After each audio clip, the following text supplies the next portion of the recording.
Et Fresh est notre invité aujourd'hui. Merci beaucoup d'être là, Fresh. Non, c'est un plaisir. Comment ça va ?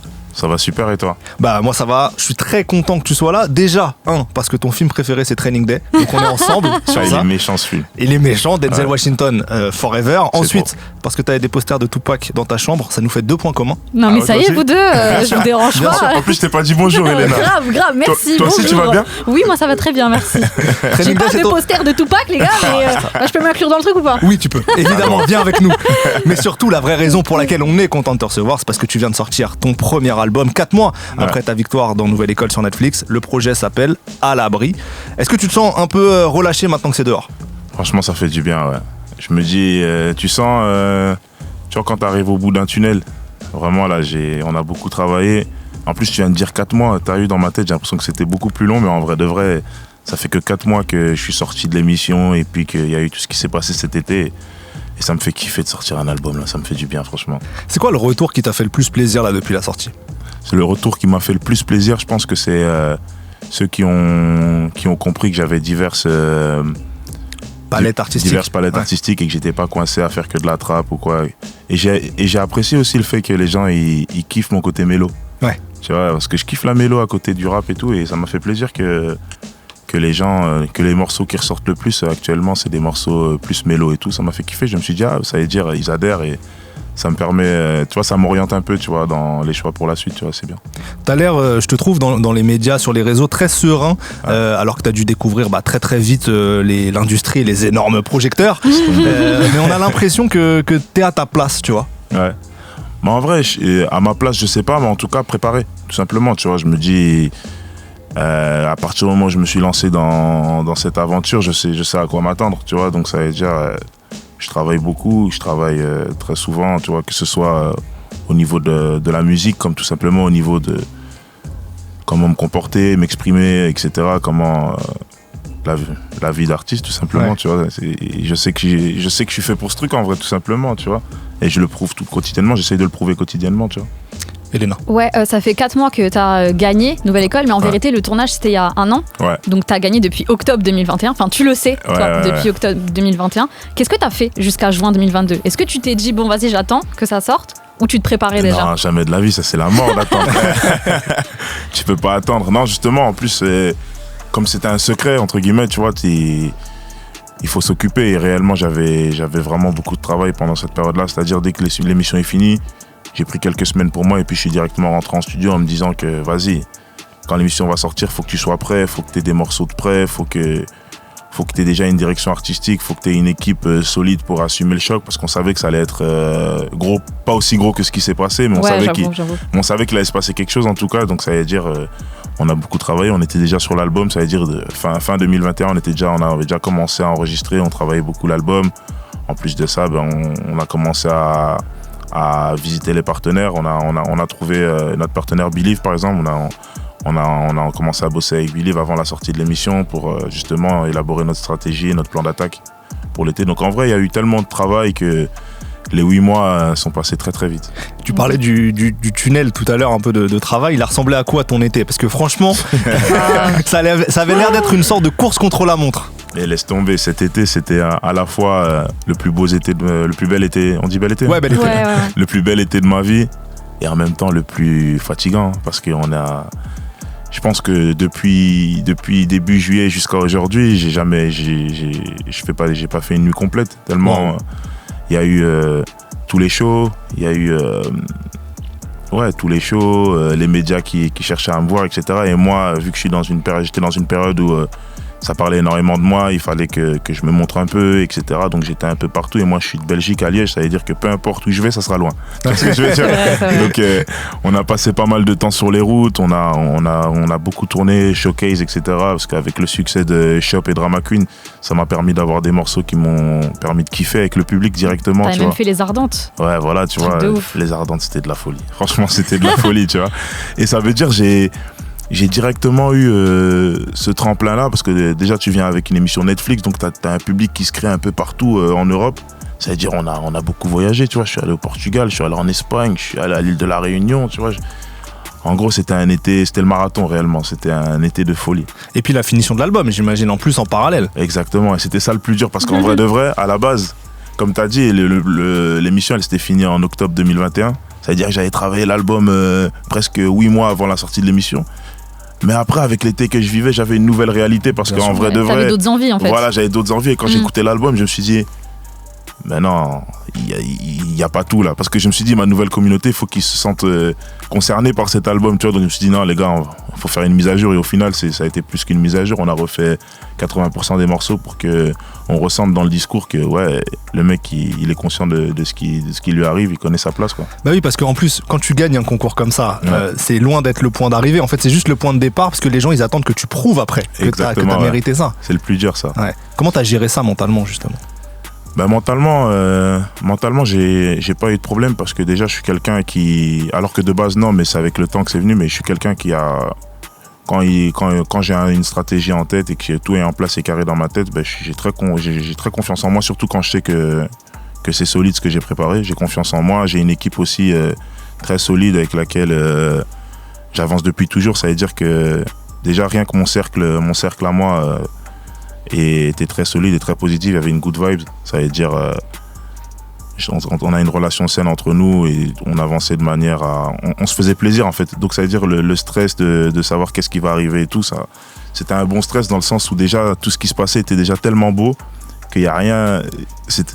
Il y a rien qui peut être pire, je sais pas ce que je veux dire, dans le sens où déjà t'as gagné une aventure, t'as un succès, tu sais que t'es attendu au tournant, mais déjà le fait je préfère être attendu au tournant que ne pas être attendu du tout. Oui, tu vois ce que je veux dire? Non, donc au final, tu peux pas te plaindre en fait.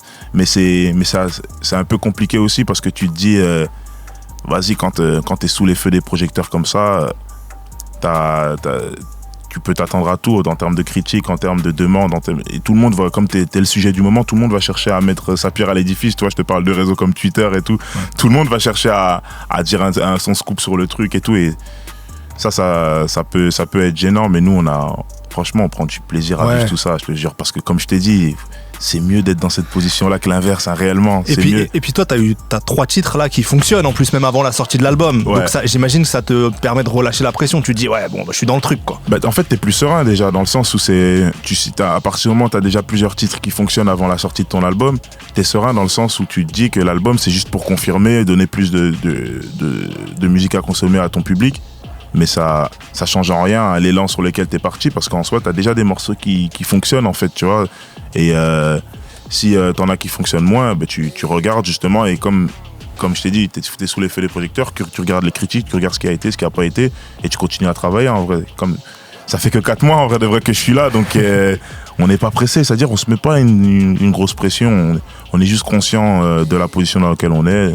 Et on travaille, hein, tout simplement, on travaille. Ouais, on me rappelle, Shop, c'est déjà disque de platine, bientôt diamant. Ouais. C'est ça. T'étais dans le top 3 Spotify tout l'été. Ouais. Et il y a même des gens qui ont fait leur rentrée de mariage sur Ouais, j'ai vu sur TikTok. C'est de la folie. Truc de fou. Est-ce que toi, tu pensais que ça allait être un tube ou tu voyais plus ce son comme juste un morceau pour la finale et En vrai de vrai, pour te dire la vérité, moi, à la base, je savais que ça serait un tube, mais pas un tube pour le grand public. Un tube pour l'émission dans laquelle j'étais, dans le sens où moi, à la base, Chop, quand je le fais, je pense pas au après Nouvelle École. Je pense juste au fait que il faut gagner il faut gagner cette émission. On t'a dit de faire un gros morceau qui va rester en tête, etc. et tout. Donc moi, à ce moment-là, tout ce que je cherche, ça a épaté le jury et la prod et tous les gens qui sont là au tournage de cette émission. Je pense pas au fait que l'émission va sortir après et que le public il va se manger le morceau et qu'il va kiffer. J'avais même pas imaginé tout ça. Ça veut dire que quand l'émission elle sort pour de vrai et que je vois que sur les réseaux les gens ils kiffent le morceau et qu'ils prennent, mais c'est là que je réalise, je me dis, ah ben c'est vrai, si c'est un tube pour eux et que moi j'étais dans le truc, je sais que les gens ils ont kiffé dans la salle, ben c'est vrai que les téléspectateurs et tout, et ben ils peuvent aussi kiffer et tout, et j'avais pas pensé à ça, tu vois, que ça devienne un succès comme ça, non. Et c'est ça qui est beau en fait dans l'histoire, c'est que c'était pas calculé, tu vois. Autre chose que j'aime bien, c'est que tu mets des danseurs dans tes clips. Ah, je kiffe ça, moi. Pourquoi t'as eu cette idée? Bah en vrai, tu vois, parce que quand je pense à un show, moi j'ai une vision très américaine du truc, tu vois, je vois... Quand tu me parles de concert, surtout qu'en fait ils ont dit la phrase qu'il fallait pas. Julien Mérès, gros bisous Julien Mérès, c'est le metteur en scène quand on faisait les shows à Netflix. En vrai, quand tu me dis Fresh, tu dois nous faire un putain de show, fais ce que tu veux. Tu Tu m'as dit fais ce que tu veux. Je me dis, dans ma tête, je commence à rêver, tu vois, et j'ai une image, tu vois, je vois des concerts de Beyoncé, je vois, tu vois, les Canaries, quand ils viennent en concert, ils rigolent pas, tu vois. C'est vrai. Tu vois, le micro personnalisé avec des diamants dessus et tout, tu vois, les danseurs, du feu, des trucs. C'est-à-dire, j'ai cette vision-là quand je pense à un show, et c'est pour ça que moi, j'ai voulu me rapprocher un maximum d'un concert de rêve, tu vois, avec les moyens possibles à ce moment-là, tu vois. Et dans un concert de rêve, pour moi, si tu veux faire un grand show, t'es obligé de mettre des danseurs, parce que les danseurs, il y a pas mieux qu'un danseur pour faire transmettre une énergie, transmettre un truc, faire kiffer. Ça veut dire que pour moi, à partir du moment où je venais faire le show, le morceau je l'avais fait, on sait que c'est moi, mais sur scène, c'est pas juste Fresh qui devait être mis en avant, c'était un tableau, c'était un show. Ça veut dire qu'il fallait qu'il y ait une ambiance à gauche, à droite, au milieu, qu'il se passe plein de trucs, tu vois. C'était ça que j'avais en tête et franchement, on l'a réalisé comme il fallait en fait. Grave. Fresh, c'était quoi ton cahier des charges pour ce projet? Quelle vision tu voulais mettre en place pour cet album? Quelle vision je voulais mettre en place? Je voulais mettre en place une vision d'une liberté musicale, tout simplement, dans le sens où je viens avec un premier album, je me dis tout simplement que j'ai envie que le public découvre plusieurs facettes de moi, qu'est-ce que je peux proposer. Et surtout que j'ai beaucoup pensé au fait que je me suis créé un public très large avec Nouvelle École. Et ça veut dire que je me suis créé un public de tout âge surtout. J'ai des enfants comme des gens de mon âge, comme des personnes plus âgées, des pères et mères de famille et tout. Et ça veut dire que j'avais besoin de faire un album là où tout le monde peut se retrouver, tout le monde peut trouver quelque chose qui va lui plaire et qui peut s'attacher à ce morceau-là, tu vois, pour avoir un petit bout de son nouvel artiste. Tu vois ce que je veux dire? Ça veut dire l'album il est varié, c'est voulu, qu'il soit varié et qu'il soit surtout accessible à tout le monde tout simplement. Et au final, il a été fait très rapidement, quelque part, parce que c'est surtout cet été que tu as refait une grosse partie des morceaux. Ouais, il a été fait très rapidement et en vrai c'est encore mieux parce qu'au final j'avais pris presque 8 mois à le faire à la base. Mais cet été, les morceaux qui me sont venus cet été, ils sont venus tellement naturellement que on le faisait sans pression, tu vois, on s'organisait, quand je venais en studio, j'enregistrais peut-être un morceau, j'aime pas faire plusieurs morceaux le même jour parce que je trouve que c'est mieux de se concentrer sur un morceau, tu le fais bien et puis tu tailles et tu reviens, donc ça veut dire j'ai pris le temps sur chaque morceau malgré qu'on courait partout dès qu'on avait un jour off pour faire ça et je suis super content du résultat finalement. T'es du genre toi en studio à être très rapide, instinctif ou alors tu te prends la tête dans ton coin pendant des heures? Ça dépend du morceau, hein. Okay. Franchement ça dépend du morceau. S'il y a une prod qui me vient, je me dis ça c'est un délire, j'ai envie de rigoler. Dans le style par exemple là on a écouté Fallait être là, c'est un morceau que j'ai fait à la fin du projet. Le projet il était déjà bouclé. Puis Noxus il est venu avec cette prod. Il y avait un bon délire, il y avait du monde au studio ce jour-là, on kiffait, on rigolait. Et on se faisait le truc, dédicace à personne, Fallait être là en mode, il y avait tout le monde dans le studio, il manquait personne, genre, tu vois, donc on rigolait entre nous et puis le morceau il s'est créé comme ça, tu vois, et au final le morceau il était bien, j'ai dit vas-y, ajoute-le à la tracklist alors que le beau mal il était fini en vrai de vrai, tu vois. Et par exemple ça c'est un morceau qui s'est écrit très très vite, tu vois. Mais t'as des morceaux plus appuyés comme Midi Minuit qui ça me prend un peu plus de temps, tu vois, là où je suis dans mon coin, ça je les écris pas au studio par exemple, ce genre de morceaux. Okay. J'ai vraiment besoin d'être chez moi, dans mon coin, j'écoute la prod, j'écris vraiment ce que je pense. J'ai des images qui me viennent dans ma tête, des images du passé, etc. et tout, et j'écris. Tu vois, des sons comme Midi Minuit, des sons comme Piège aussi, même l'intro aussi. Et c'est des morceaux Sable. Tu vois, ça c'est des morceaux que ça me prend un peu plus de temps et je les fais pas en studio parce que c'est des morceaux très personnels, tu vois. Et moi, comme je suis un peu pudique, ces morceaux-là, les phrases elles sortent pas en studio. Il faut que j'écrive chez moi et après en studio je déballe tout, tu vois. Ok. T'avais sorti un EP aussi en début d'été, bientôt à l'abri, pour faire un peu patienter les gens, tranquille, le temps que tu finisses l'album. Voilà. Qu'est-ce que tu entends par à l'abri? Moi, qu'est-ce que j'entends par à l'abri? J'entends juste, une réussite, enfin, genre, c'est partir d'en bas pour aller tout en haut, tout simplement, être fier de ce que tu as accompli et rendre fier les autres, surtout, tu vois. Par exemple, moi, je parle souvent de la famille dans mes discours et tout, en fait, c'est parce que justement, nous, l'objectif avec mes refs, c'est vraiment de créer quelque chose, laisser une trace, impacter, tu vois, que moi je réussisse dans ce que je fais, que l'autre il réussisse dans ce qu'il fait et qu'on soit tous tout simplement fiers de ce qu'on accomplit. Et pour moi, c'est ça à l'abri, tu vois. Une ascension sociale, tout simplement. Pas mal. Sur le projet, il y a 3 featuring. Les 3 membres du jury du show Nouvelle École. Ouais. Niska, Shai, SCH. Casting de luxe en plus pour un premier projet, t'as de la chance. Franchement, je suis pas à plaindre. Ouais, c'est ça. T'es plutôt à l'abri. Est-ce que c'était un truc qui était dealé à l'avance pour le gagnant de l'émission ou alors c'est toi qui as obtenu ça On m'a souvent posé ça, la question. Okay. Mais en vrai, non, ça n'a pas du tout été dealé. Nouvelle École, c'est vraiment... en fait, il faut différencier Nouvelle École et la carrière de Fresh, dans le sens où Nouvelle École a été un accélérateur de ma carrière. Mais ça reste un concours que j'ai gagné. Et après le concours, il n'y a rien qui a été dealé. J'ai eu le gain, c'est un gain de jeu. J'ai eu le gain et puis ça s'arrête là. J'ai aucun contrat avec Nouvelle École. Et les feats, ils se sont faits justement parce que Nouvelle École m'a permis de rencontrer ce jury. Et ça veut dire, c'est, comme je dis souvent aux gens, c'est à l'heure actuelle, moi j'ai vécu un été en accéléré. J'étais beaucoup avec mon équipe, etc. Et tout ce que je vis, je l'ai vécu grâce à ce qui s'est passé là-bas. J'ai rencontré SCH, Niska et Shai et j'ai pu créer une relation avec eux. Et en dehors de ces personnes-là, ben en vrai, j'ai pas encore eu le temps de rencontrer des personnes dans le game, etc. Et tout. Et moi, je suis quelqu'un d'authentique. Ça veut dire, je peux pas inviter quelqu'un dans mon truc si je le connais pas et tout. Ça va pas être vrai, tu vois. Je pense que je suis pas encore à une étape de ma carrière où je dois penser business en mode, faut que j'invite lui, comme ça va faire des... Non, faut qu'on se rencontre, tu vois, et qu'on voit qu'on s'entende bien et tout, et puis on voit, tu vois. Maintenant, je peux inviter et je peux le faire, mais pour un premier projet comme celui-là, je me suis dit, en vrai, faut que tu restes toi-même. Faut que je sois moi-même. Je me suis dit, bah vas-y, Niska, je suis en contact avec lui, etc. En plus, j'ai de la reconnaissance envers eux par rapport à l'émission. Ils m'ont fait confiance, ils ont cru en mes capacités, vu qu'ils m'ont élu gagnant. Ben, je les invite et pour moi, c'est logique. C'est une manière pour moi de boucler la boucle. Tu vois, j'ai fait l'émission, il y a eu le succès cet été.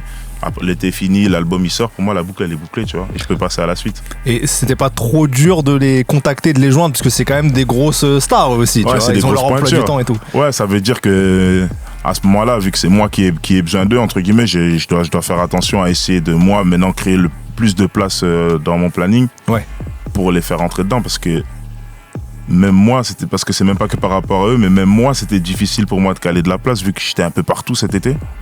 Et ce qui était bien, c'est comme ça s'est fait humainement, ça s'est fait avec envie, et que ce soit de ma part et de la leur, on a tous facilement trouvé un moyen de le faire. C'était pas facile de le faire, mais on voulait tous le faire, c'est ça le plus important, et ça s'est fait, tu vois. T'as eu de la chance parce que Shai, elle fait très peu de feats. Grave. En plus. T'as capté?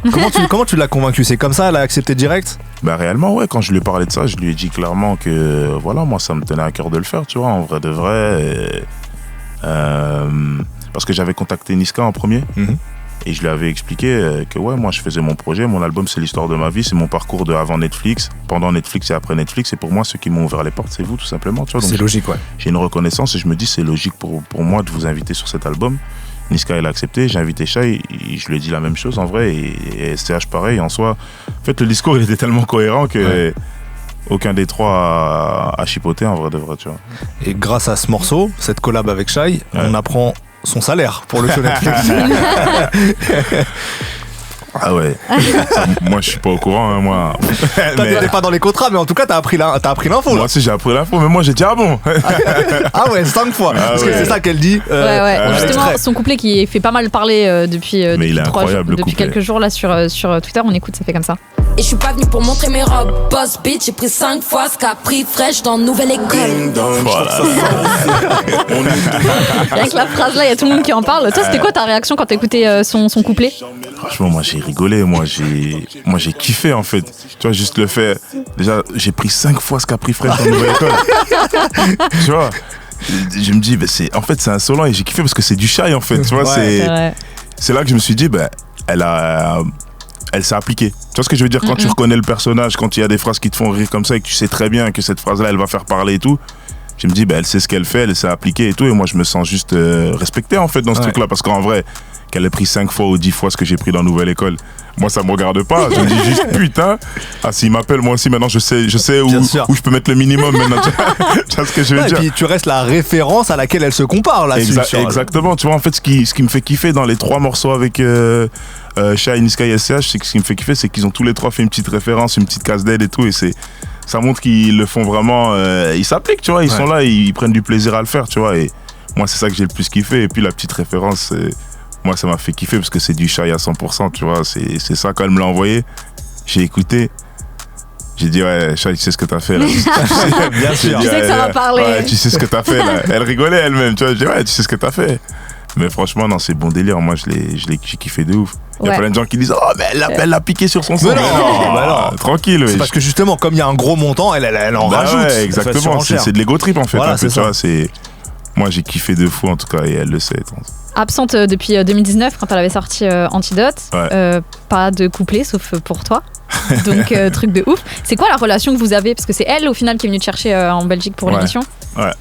Bah en fait, c'est cette relation-là, tout simplement. Comme tu dis, elle est venue me chercher. Ça veut dire qu'elle elle comptait beaucoup sur moi pendant l'émission, tu vois. Ça veut dire qu'automatiquement, il y a de la bienveillance qui s'installe, etc., tu vois. Et au final, il y a eu toute l'émission, le fait que je gagne. Après, ça la rend fière, tu connais. Son ego aussi, il gonfle en mode, ben voilà, c'est celui que j'ai ramené qui gagne, tu vois. Vous pouvez parler. Parce que les gens, ils ont beaucoup critiqué ses choix, mais au final, c'est moi qui gagne. T'as capté, tu vois ce que je veux dire? Et au final, bah ouais, je pense que ça lui a fait plaisir. Donc ça veut dire, même faire le morceau et tout, elle a pris ça au sérieux directement, tu vois. Parce qu'en vrai, c'est beau en fait de se dire que au final, elle m'a choisi dès le début. Et puis au final, je fais mon premier album, elle vient poser dessus, tu vois. Alors que c'est pas comme si elle était pas occupée. Hein. Shai, elle travaille, hein, Shai, tu vois. Ils sont sur la saison 2, ils font leur truc, tu vois, et tout. Et on attend son projet. Parce qu'elle avait sorti il y a quelques mois. Il y a quelques mois, exactement. Elle est sur un album aussi et tout. Et voilà, tu vois, elle m'a accordé ce temps-là. Et respect à elle. Hein. Est-ce qu'on peut espérer un autre feat, pardon? Bah, déjà, moi, j'en ai déjà donné un. C'est déjà pas mal. C'est déjà pas mal. Hein. Si celui-là, il se passe bien, je vois pas pourquoi il n'y en aurait pas un autre, tu vois. C'est vrai. Fresh, on a évoqué les feats prestigieux de ton album, SCH, Niska, Shai. J'ai entendu dans un freestyle que tu disais, je viens de rendre le premier album, faut que j'appelle Hamza pour le deuxième. C'est une collab que t'as en tête, ça? Que t'aimerais bien? Ouais. Bien sûr. Hamza, c'est... En fait, c'est tout simplement des personnages emblématiques du rap en Belgique, tu vois. Ça veut dire que moi, j'arrive en rookie. Ça veut dire que automatiquement, je mets du respect sur ceux qui étaient là avant moi, tout simplement, tu vois. Et je me dis, Hamza, j'ai pas pu t'appeler pour le premier. T'inquiète pas, pour le deuxième, t'auras un appel. Tu vois ce que je veux dire? Je t'appelle. Ouais, t'inquiète, j'ai pensé à toi, j'arrive. Tu vois ce que je veux dire? C'est une manière de mettre des petits clins d'œil à tout le monde. Pareil, j'ai fait aussi un petit clin d'œil à Damso. Tu vois, j'ai Astromae, tu vois, en fait, c'est une manière, en fait, ça me fait kiffer de me dire, en fait, on a un game, en fait, aussi en Belgique. Tu vois ce que je veux dire? Ça me fait kiffer, en fait, de pouvoir parler, d'énoncer plein de noms de rappeurs de chez moi et tout. Ça me fait kiffer. Et nous, depuis la France, ça nous fait kiffer, hein, que vous réunissiez comme ça. Ça me fait plaisir. Grave. C'est quoi les autres collaborations que t'as en tête? Que j'ai en tête? Ouais. Franchement, vu comme ça, j'ai pas une qui vient en tête. En fait, moi, je me projette pas comme ça, je fais un son et puis après j'imagine quelqu'un, ça serait trop bien de mettre quelqu'un comme ça dessus et tout, tu vois. Mais par exemple, un Hamza, je l'ai en tête, tu vois, je vais te dire tous les Belges. Tu vois, par exemple, carrément, je me fais des fixettes sur les Belges. Moi, là, un Hamza, un Stromae, une Angèle, ça pourrait être incroyable, tu vois, des artistes comme ça. Il y a les Français aussi, ils sont tous super bons, moi. J'imaginerais bien faire un gros son l'été prochain avec une Aya Nakamura, t'imagines, tu vois ce que je veux dire. En fait, il y a tellement... où ils sont tellement que j'ai pas envie de citer de nom parce qu'ils sont trop en fait. Et il y a Elena qui arrive en plus dans le game. Il y a Elena qui arrive. Premier single bientôt, attention les gars, ça arrive. Je cherche à te faire signer Elena. Bientôt à l'abri partie 2 les gars. J'arrive. Presque à l'abri. Mais pour de vrai, moi je suis ouvert musicalement parlant, ça veut dire que je laisse parler la musique. S'il y a un son qui me fait penser à quelqu'un, j'aurais pas la gêne de proposer et de demander si ça m'intéresse, tu vois. Après, ça se fait pas, hein, tu vois. Dans l'intro, qui est un morceau un peu introspectif en plus, tu dis fini l'anonymat à un moment donné. J'avais 2 questions là-dessus. C'est quoi les meilleurs avantages de la célébrité depuis que t'as atteint un vrai niveau de célébrité? Les meilleurs avantages de la célébrité, ce qu'on peut dire, hein. Moi, ce qui me fait kiffer, c'est ce côté quand je dois aller quelque part. Que vraiment tout est pris en charge, donc le fait que je me réveille, je descends dans un van, je m'endors dans le van, je me réveille, je suis arrivé à l'endroit où on me cherchait et puis je vais dormir on me fait dormir là, on me fait manger comme un bébé en fait, tu vois ce que t'es vraiment un gosse, on fait attention à ce qu'il te manque rien et tout. Je pense que c'est ces petits privilèges là qui font kiffer, tu vois, c'est ces trucs là, t'es beaucoup plus libre entre guillemets, tu fais plein de choses, t'es un peu t'es une star tout simplement, tu vois. Après c'est peut-être parce que c'est le début, mais moi je kiffe de ouf. Moi mon truc préféré c'est ça, hein. C'est surtout le fait qu'on me transporte parce que je déteste conduire. Ok. Ouais, c'est le van, big up à Samy là qui je sais pas comment il fait pour conduire aussi longtemps, moi j'arrive pas, hein. Moi c'est ça qui me fait le plus kiffer, hein, je crois, c'est les vannes, les sprinters. Et les pires inconvénients de la célébrité, est-ce qu'il y a des choses qui te saoulent? Pas qui me saoule, mais en fait les pires inconvénients c'est que moi je suis quelqu'un de tellement distrait un peu, je suis distrait et je suis vrai, c'est-à-dire que j'aime pas le truc de me dire je dois jouer un rôle, faire attention parce qu'il y a des gens et tchic-tchac et tout, et malheureusement tu peux pas faire ce que tu veux, tu vois, tu vas au resto avec tes potes et tout, tu sais que tu dois... Potentiellement quelqu'un te filme. Ouais, potentiellement il peut y avoir quelqu'un qui filme ou quoi, donc ça veut dire que je dois toujours être un peu, faire attention, tu vois, comportement, tu vois, un peu. Et ça c'est le petit inconvénient parce que moi je suis quelqu'un... Quand je suis dans un bon mood, je suis moi-même et je sais que je suis quelqu'un qui rigole beaucoup, qui charrie, qui tchic et tchac, et il y a des choses que je peux plus faire en public. Ou bien par exemple, avant j'aime bien me promener aussi seul souvent. Ça je peux plus le faire, me promener tout seul, aller faire un petit tour comme ça avec mes écouteurs, j'écoute du son, mais je le fais plus ça, tu vois. C'est des petits inconvénients, mais il y a tellement d'avantages que tu t'en fous en fait. Tu vois ce que je veux dire? Mais c'est des inconvénients ça fait du bien, tu vois, mais tranquille. T'en parlais tout à l'heure, mais étant donné que t'as été diffusé sur Netflix, en fait, ton public, il est super large. Ouais, de fou. Comment t'as vécu ça, toi? De te faire arrêter dans la rue par peut-être des darons? Moi, ça me fait plaisir et ça me fait rire, en fait. Je me dis, à chaque fois, en plus, je leur dis, quand je vois par exemple des darons, je dis, oh, vous aussi, tu vois. Mais réellement, ouais, cet été, j'ai été vraiment surpris. Pour de vrai, j'ai été surpris de voir la différence d'âge entre les gens qui me suivent.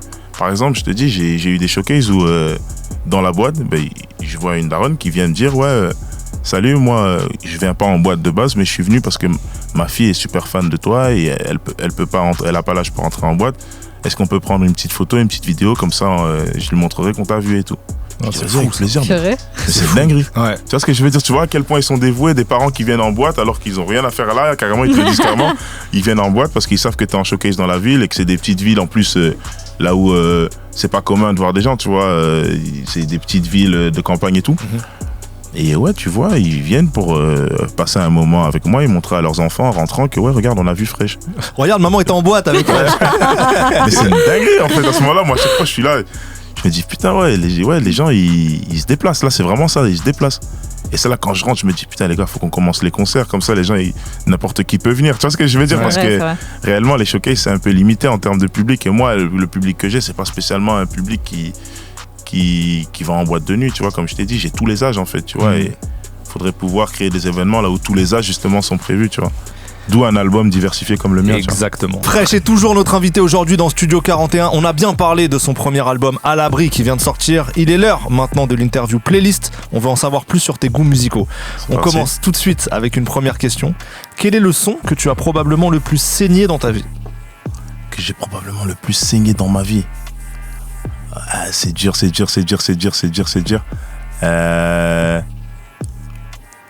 Obligé, c'est un morceau de Niro, hein, parce que Niro, je crois que c'est l'artiste que j'ai. Putain, ça c'est mon gars, ça nous fait encore un point commun, mais en fait c'est fou. Obligé, je te dirais. Franchement, il y en a trop, je vais te dire fier de nous. Comme ça, allez, comme ça va. Je prends totalement. Ok, un titre qui t'a donné envie de rapper. Un titre qui m'a donné envie de rapper. À l'époque, quand j'étais petit, Rof, le son qui tue. Ok, pas mal. Quel est ton morceau préféré de 50 Cent? Parce que je sais que t'es un grand fan. Hustler Ambition. Ah ouais, très bon choix. Est-ce que tu te rappelles le son avec lequel tu l'as découvert, 50? Le premier son que t'écoutes de lui, probablement. Je crois que c'était en fait c'était tous les sons de Get Rich or Die Trying, son film en vrai de vrai, tu vois. Ah, le film, toi, la BO du film. Avec la BO du film, ouais. Avec Windows Shopper, etc. Ouais, Windows Shopper. Tous les sons du film, en fait. Ah, ok. Un titre que tu écoutes pour te motiver.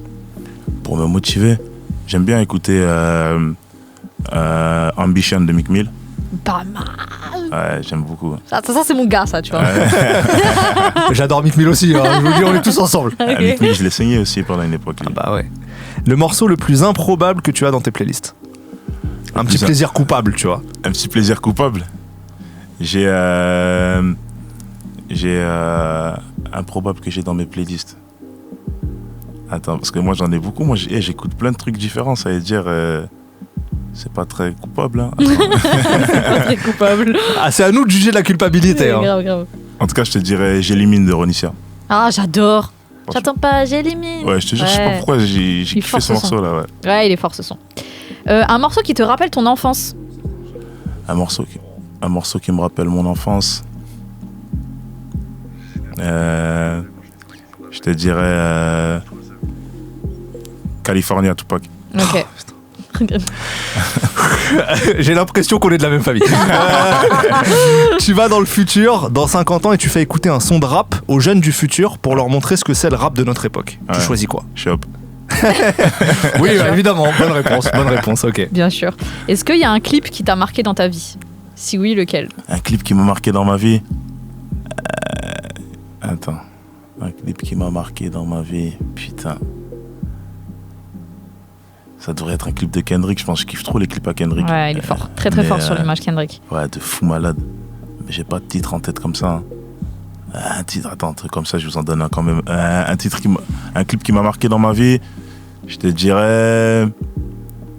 Maintenant, de manière positive, j'avais été surpris par le clip de Rich Gang Tap Out. Parce qu'il y a, toi, quand il y a plein de célébrités comme ça au même endroit, c'est trop beau. Moi, ça me fait kiffer.